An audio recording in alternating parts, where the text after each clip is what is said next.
Sir मुझे ये पूछना था, मैं एक इन्वेस्टमेंट करना चाह रहा था इधर गुड़गांव में।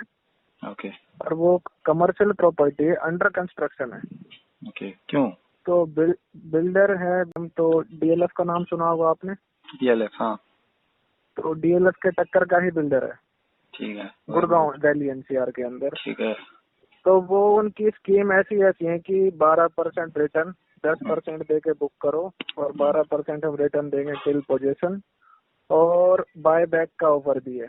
इन केस आप पोजीशन पे रजिस्ट्री नहीं कर पाए, बाकी पैसे नहीं दे पाए, तो हम बाय बैक कर लेंगे। ठीक है। पर प्रॉब्लम ये है, ये जो सारी बातें वो कहते हैं ना, आपकी जब वीडियो देखी तो मैंने उनका पूरा कॉन्ट्रैक्ट पढ़ा, जो भी उनका एप्लीकेशन फॉर्म है 60 पन्नों का। उनमें ये बातें कहीं भी नहीं लिख रहे कि हम 12% रिटर्न देंगे, हम बाय बैक कर लेंगे, राइट, ऐसा कुछ। और जो आप बातें बोलते हो कि हमारी मर्जी है, हम चाहे तो आपका एप्लीकेशन रिजेक्ट कर सकते हैं, ये एक प्रोविजनल एप्लीकेशन है, ये सब बातें उनके फॉर्म में हैं। राइट। तो मैंने उनसे कहा कि यार मैं इन्वेस्टमेंट तो करने को तैयार हूँ, क्योंकि उनका प्रोजेक्ट मुझे पसंद है, पर वो अभी बन नहीं रहा है। वो देखने में उनका जो मॉडल है वो पसंद है, लोकेशन वाइज भी अच्छा है, क्योंकि मुझे उस एरिया की नॉलेज है, लोकेशन में भी ठीक है। पर वो कहते हैं कि सर ये जो हमारा फॉर्म है ना, ये तो स्टैंडर्ड होता है, आप किसी भी बिल्डर के पास जाओगे ये सारी टर्म एंड कंडीशन मिलेंगी, और उनके टर्म एंड कंडीशन ऐसी हैं, मेरे साइड 1 पॉइंट है और वो भी बहुत वीक, और उनके साइड 9 है 10 में से। करेक्ट। तो उनके जीतने के चांस ज्यादा हैं। करेक्ट। तो क्या किया जाए ऐसे में, फिर आदमी कैसे किया जाए? मतलब एग्जैक्टली वही तुम आप जो कह रहे हो ना, तो उसके अंदर ही जवाब उसी के अंदर है। देखो जवाब तो सीधा यही है कि मत करो। हाँ, करेक्ट, एग्जैक्टली, 100%। क्योंकि देखो ये सब, देखो पहली बात है, अगर अग्रीमेंट परफेक्ट भी होता, 100% परफेक्ट होता, सभी 12 पॉइंट आपके तरफ के होते। एक बार जस्ट सोच लो। ठीक है। आपको फिर भी कोर्ट में जाना बहुत मुश्किल होता, और वो इसलिए क्योंकि आपके जो लॉयर्स हैं वो आप उसको 1000, 2000, 3000 रुपया दोगे पर डेट, और बिल्डर का जो लॉयर है उसको वो देगा 50,000, 1 लाख रुपया पर डेट, या उससे भी ज्यादा। हाँ बिल्कुल। ऐसे लॉयर्स मैंने देखे हैं जिनको 15 लाख रुपए मिलते हैं एक डेट के। ठीक है। बिल्कुल। वो उस जज के साथ उसकी दोस्ती होती है। अच्छा। और क्या क्या होता है पता नहीं, लेकिन दोस्ती तो जरूर होती है। बिल्कुल ठीक बात है। तो जब ऐसी रिश्तेदारी है तो तुम्हारे तरफ के अगर पॉइंट्स भी अगर हैं तो भी तुम्हारी सुनवाई होगी नहीं।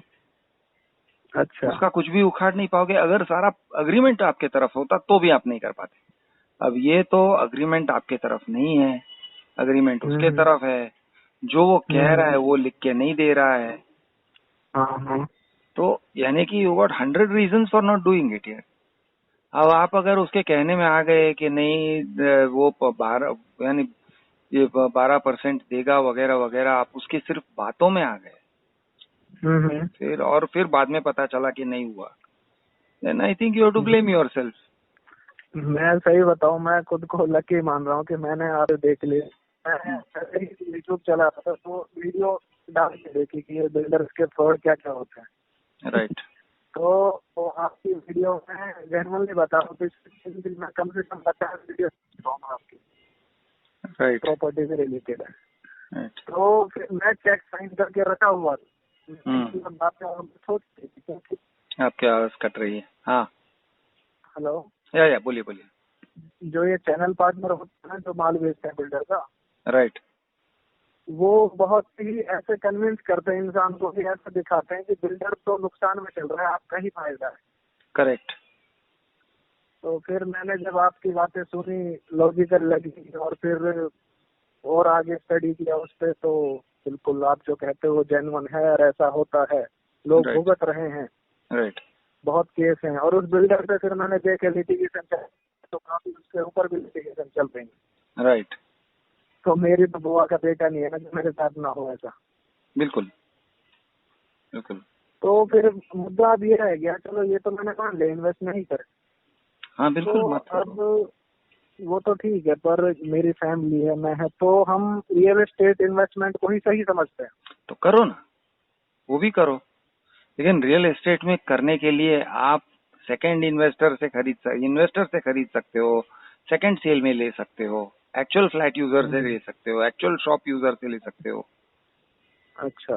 बैंक से ले सकते हो। आपके पास ऑप्शंस कितने हैं। हाँ हाँ, बिल्कुल ठीक बात है। हाँ, तो आप बंदे होते हैं लोन नहीं भर पाते हैं। है ना, तो आप वो वैसे सब ऑप्शंस का इस्तेमाल करो ना, और आपको डिस्काउंटेड रेट में मिलेगा। आप जस्ट सोचिए, आपकी तरह कोई ऐसे इन्वेस्टर होगा जिसने पहले लिया है, ओके, और कोई प्रॉपर्टी ले लिया है और उसको आज पैसे की जरूरत है। आप आपको नहीं लगता है कि आप भाव तोड़ोगे, आप भाव तोड़ के बेचोगे। बिल्कुल बिल्कुल। तो बिल्कुल भाव तोड़ के बेचोगे। तो लिक्विडिटी, इसमें तो लिक्विडिटी की दिक्कत चल रही है इस टाइम में, तो भाव तो टूट ही जाएंगे। बिल्कुल। तो आप भाव तोड़ के खरीदो ना। आप अपने एस्टेट एजेंट्स को कह के रखो कि दोस्त, डिस्ट्रेस सेल में अगर कोई हो या फिर बैंक ऑक्शन में कोई हो तो मुझे बता। आप 10-15 एस्टेट एजेंट्स को बोल के रखो। बिल्कुल बिल्कुल। और डिस्ट्रेस में अगर कोई बंदा आएगा, डिस्ट्रेस में आएगा, वो 20% कम बोल रहा है मार्केट से, आप और 20% तोड़ के ले लो ना, आप उसको 40% बोलो। हाँ, ये तो बायर मार्केट हो गई। बायर मार्केट हो गई, तो आप उसको तोड़ के ले लो ना। उसमें फिर दया धर्म नहीं होता है, उसमें फिर तो व्यवहार मतलब व्यवहार। बिल्कुल ठीक बात है। तो और वहाँ फिर बंदा एक ही आदमी से डील कर रहा है। एक ही आदमी से डील कर रहे हो, तभी आप सभी लॉयर से पेपर वर्क करवा लो। उसमें आप 5-10 हजार रुपया डालो एक बार, कि पेपर वर्क आपका परफेक्ट हो, अग्रीमेंट आपका परफेक्ट हो, ड्राफ्टिंग स्ट्रांग हो, जो आपको फेवर को आपको सपोर्ट करता हो। सब क्लॉजेस आप डालो ना उसमें, सब अपने आप को बचाओ ना। एक एग्जांपल मैं आपको बता रहा हूँ, और मैं ये वीडियो बनाने जा रहा हूँ। अपने यहाँ भी होता होगा, ये हमारे यहाँ हो रहा है और आजकल बहुत हो रहा है। बताओ। एक बहुत अच्छे बड़े नामी बिल्डर ने मुझे 2-3 दिन से कॉल किया हुआ है।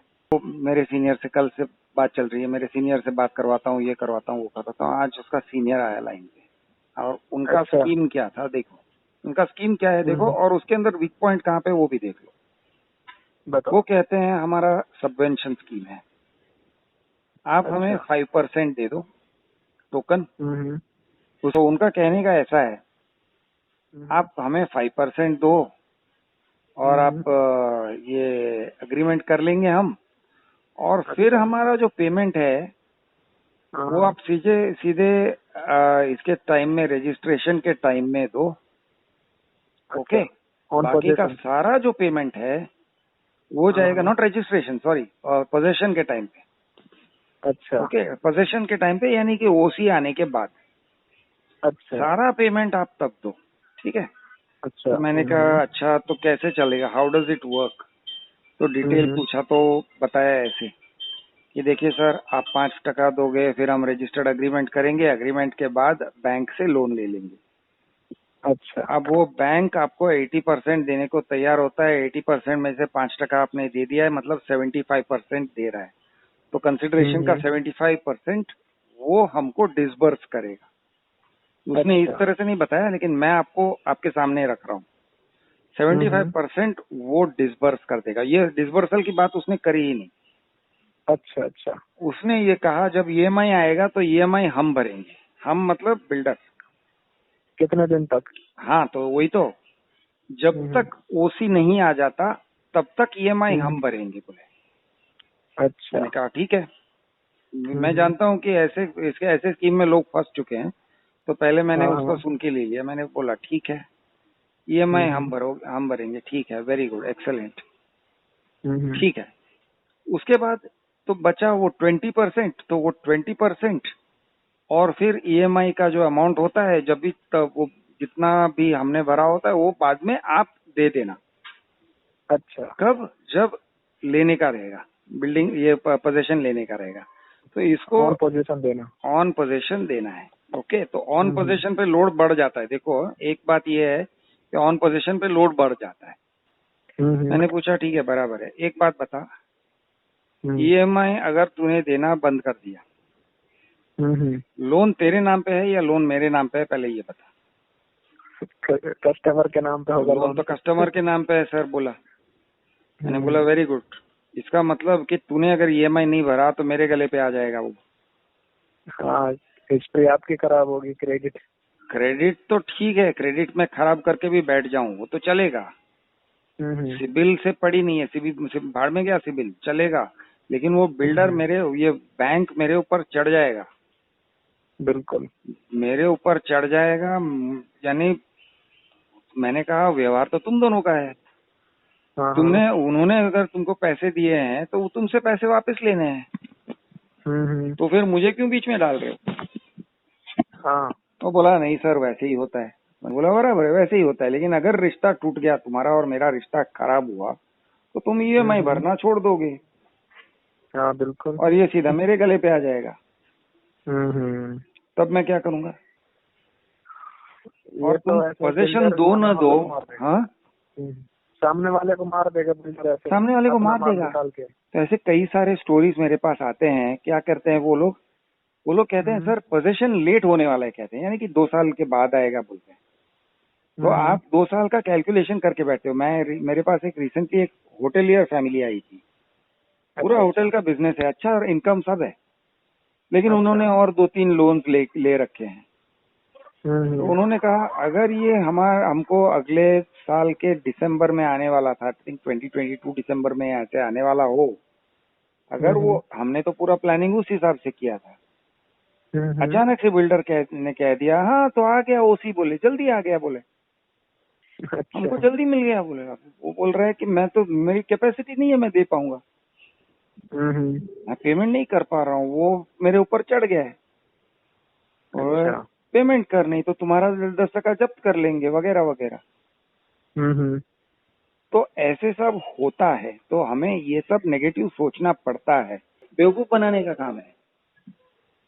ऐसा ही सेम स्कीम गोद कर रहा है इधर, 4-5 प्रोजेक्ट चल रहे हैं इधर एनसीआर में, उनका सेम स्कीम है जो आपने बोला सबवेंशन प्लान। मेरी उनसे बात हुई थी, वो कहते हैं 10% दे दो, बाकी हम लोन करवा लेंगे। मैं कहा लोन देगी बैंक मुझे, आपको नहीं, तो लोन की जिम्मेवारी हो जाएगी मेरी।